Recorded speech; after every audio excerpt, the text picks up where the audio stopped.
வணக்கம். இது Sai Kamadhenu YouTube channel.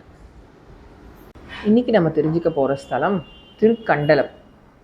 திருக்கள்ளில் என்ற இன்னொரு பேரும் இருக்குது. இது எங்கே இருக்குன்னா சென்னைக்கு மிக அருகில் இருக்கிற திருவள்ளூர் மாவட்டத்தில் தான் இருக்குது. இந்த கோவிலில் உரைகின்ற ஈசன் பெயர் சிவானந்தீஸ்வரர், அம்மன் பெயர் ஆனந்தவள்ளி. இந்த கோயிலோட ஸ்தல விருட்சம் கள்ளி மரம், தீர்த்தம் நந்தி தீர்த்தம்.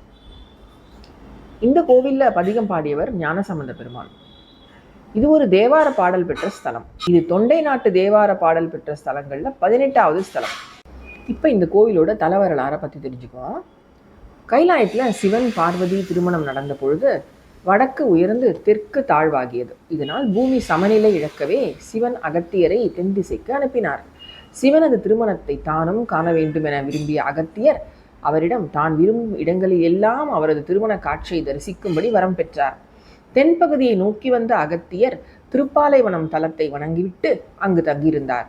அன்று இரவு அவரது கனவில் சிவன் தோன்றி இந்த தலத்தையும் தீர்த்தத்தையும் குறிப்பால் உணர்த்தி சோமாஸ்கந்தராகவும் காட்சி தந்தார். பின் அகத்தியர் இந்த தலம் வந்து சுவாமியை வழிபட்டார்.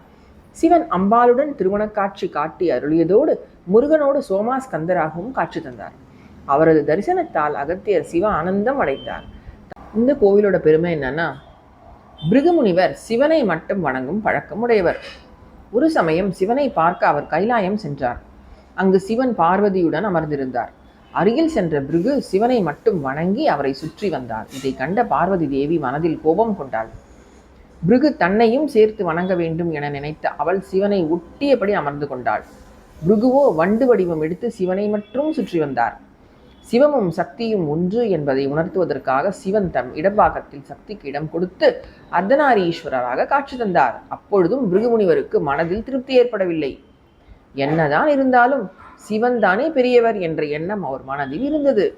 பிறகு பிருகு பூலோகத்தில் சிவஸ்தல யாத்திரை வந்த பொழுது கள்ளில் மரம் இருந்த இந்த பகுதியில் அகத்தியர் பூஜித்த சுவாமியை கள்ளி மலர்களால் அர்ச்சனை செய்து வழிபட்டார். அப்பொழுது ஈசன் அவர் முன்பு தோன்றி சிவமும் சக்தியும் ஒன்றுதான், சக்தி இல்லாமல் சிவமும் சிவம் இல்லாமல் சக்தியும் இருக்க முடியாது என்று உபதேசம் செய்து அம்பாளை தன் பணியில் அமர வைத்து சக்தியுடன் இணைத்த தட்சிணாமூர்த்தியாக காட்சி தந்தார். பிருகு உண்மையை உணர்ந்தார். சக்தியின் பெருமையை உணர்ந்த பிருகு முனிவர் அம்பாளிடம் தன் செயலை மன்னிக்கும்படி வேண்டினார். இதனால் அம்பாள் மனதில் ஆனந்தம் கொண்டதோடு தன்னையும் சிவனையும் வழிபட்டு ஆனந்தமாக இருக்கும்படி அருளினாளாம். எனவே அம்பாள் ஆனந்தவல்லி என்ற பெயர் பெற்றாள். இவள் சுவாமிக்கு இடது புறத்தில் தனி சன்னதியில் கிழக்கு பார்த்து நின்ற கோலத்தில் இருக்கிறாள். இந்த கோவிலோட சிறப்பு அம்சம் என்னன்னா, திருவெண்பாக்கம் அதாவது பூண்டி ஸ்தலத்திற்கு சென்ற ஞானசம்பந்தர் ஈசனை வணங்கிவிட்டு தன் யாத்திரையை தொடர்ந்தார். அவர் குசஸ்தலை ஆற்றின் கரையில் தான் கொண்டு வந்திருந்த பூஜை பொருட்கள், விபூதி பிரசாதம் ஆகியவற்றை வைத்துவிட்டு குளிக்க சென்றார். குளித்துவிட்டு திரும்பி வந்த பொழுது அந்த பொருட்களை காணவில்லை. அதனை தேடிய சம்பந்தர் இங்கு வந்த பொழுது சுயம்பலிங்கத்திற்கு அருகே பூஜை பொருட்கள் இருந்ததை கண்டார். ஞானசம்பந்தர் இத்தலத்திற்கு வர வேண்டும் என்பதற்காகவே பூஜை பொருட்களை மறையச் செய்து அருள் செய்ததாக அசரீதியாக ஒலித்தார் ஈசன். பின் சம்பந்தர் சுவாமியை வணங்கி கோவிலில் பதிகத்தை பாடினார். இந்த கோவிலில் குசஸ்தலை ஆற்றின் கரையில் அமைந்திருக்கிறது. சுவாமி அம்பாள் சன்னதி எப்பொழுதும் அணையா விளக்கு எரிந்து கொண்டே இருக்கிறது. பிருகுமுனிவர் கள்ளி மலர்களால் பூஜித்த சிவன் என்பதால் சுவாமிக்கு திருக்கள்ளீஸ்வரர் என்ற பெயரும் தலத்திற்கு திருக்கள்ளில் என்ற பெயரும் இருக்கிறது. அகத்தியருக்கு காட்சி தந்து போலவே சுவாமி அம்பாள் சன்னதிகளுக்கு நடுவில் பாலசுப்பிரமணியர் தனி சன்னதியில் அமைந்து சோமாஸ்கந்தர் வடிவமாகவே இந்த கோவில் இருக்கிறது. இவர் வலது கையில் ஜபமாலை, இடக்கையில் தீர்த்த கலசத்துடன் பிரம்மாவின் அம்சத்துடன் தனியே நின்ற கோலத்தில் காட்சி தருவது தனி சிறப்பு. இங்குள்ள நந்தி மிகவும் விசேஷமானது. இவரது பெயரிலே சிவனை சிவானந்தீஸ்வரர் என்று தீர்த்தத்தை நந்தி தீர்த்தம் என்று அழைக்கின்றார்கள். பிரகாரத்தில் சுந்தர விநாயகர், காலத்தீஸ்வரர், ஆஞ்சநேயர், நெல்லி மரத்தின் கீழே நாகர், நவகிரகங்கள், பைரவர் ஆகியோர் இருக்கிறார்கள். இந்த கோவிலில் பொருள்களை திருட்டு கொடுத்தவர்கள் பைரவருக்கு மிளகாய்ப்பொடி அபிஷேகம் செய்கின்றனர். இவ்வாறு செய்வதால் அப்பொருள் திரும்ப கிடைக்கும் என்பது நம்பிக்கை. அவ்வாறு பொருள்கள் கிடைத்துவிட்டால் இவருக்கு பாலாபிஷேகம் செய்து வழிபடுகிறார்கள். இந்த கோவிலில் ராஜகோபுரத்தை கடந்து உள்ளே சென்றால் கொடிமரம், பலிபீடம், நந்தி மண்டபம் தென்படும். இந்த கோவிலில் அப்பர், சம்பந்தர், சுந்தரர், மாணிக்க வாசகர் ஆகியோருடன் சேக்கிழாரும் சூரிய பகவானும் இடம் கொண்டிருக்கிறார்கள். இந்த கோவிலில் அனுமனுக்கு தனி சன்னதி இருக்கிறது. மேலும் சுப்பிரமணியர், விஷ்ணு துர்க்கை, கால பைரவர், நவகிரக நாயகர்கள் ஆகியோரும் தனி சன்னதிகள் இருக்கிறார்கள். இந்த கோவிலில் விசேஷ மூர்த்தியாக விளங்குபவர் ஸ்ரீ சுந்தர விநாயகர். இவருக்கு தனியே சன்னதி உண்டு. விநாயகரை மனவாழ்வு அருளும் பெருமான் என்று பக்தர்கள் கூறுகிறார்கள். மனவாழ்வில் இனிமை பெருகவும், இல்லறம் நல்லறமாக விளங்கவும், குடும்ப வாழ்வில் அன்பு நிறையவும் குருபலம் அவசியம் தேவை. அந்த பலனை அருள்பவராக தரிசனம் அருள்கிறார் இந்த கோவிலில் உள்ள சக்தி தட்சிணாமூர்த்தி.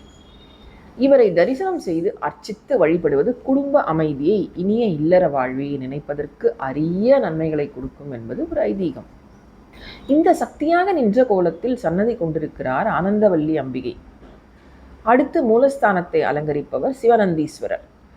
நீள சதுர வடிவ ஆவுடையார் கொண்ட லிங்க திருமேனி இவர். தேவி ஆனந்தவல்லி மட்டுமல்ல, தாமும் ஆனந்தீஸ்வரராக, சிவானந்தீஸ்வரராக விளங்குகிறார்.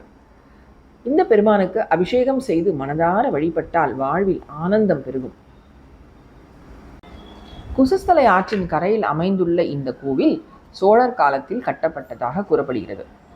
புராணத்தின்படி ராமரின் மகன்கள் லவா மற்றும் குசா ஆகியோரின் இந்த கோவிலுக்கு அருகிலுள்ள சிறுவாம்புரி கிராமத்தில் தான் வாழ்ந்தனர்.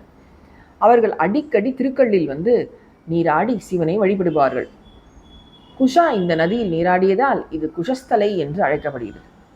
மற்றொரு சுவாரஸ்யமான கதை என்னன்னா, ஒரு முறை லவனும் குஷனும் தந்தை என்று தெரியாமல் பகவான் ராமருடன் ஒரு போரில் சண்டையிட்டனர். இந்த கோவிலில் சிவன் சக்தி தட்சிணாமூர்த்தியாக தனி சன்னதியில் இருக்கிறார். இவர் இடது கைகளில் அமுத கலசமும் ஏடும் ஏந்தி அம்பாளை அணைத்தபடி காட்சி தருகிறார். அருகில் பிருகு முனிவர் அவரை வணங்கியிருக்கிறார். இந்த கோவில் திறந்திருக்கிற நேரம் பார்த்தீங்கன்னா காலை 6 மணி முதல் பகல் 12 மணி வரையிலும், மாலை 5 மணி முதல் இரவு 8 மணி வரை திறந்திருக்கும்.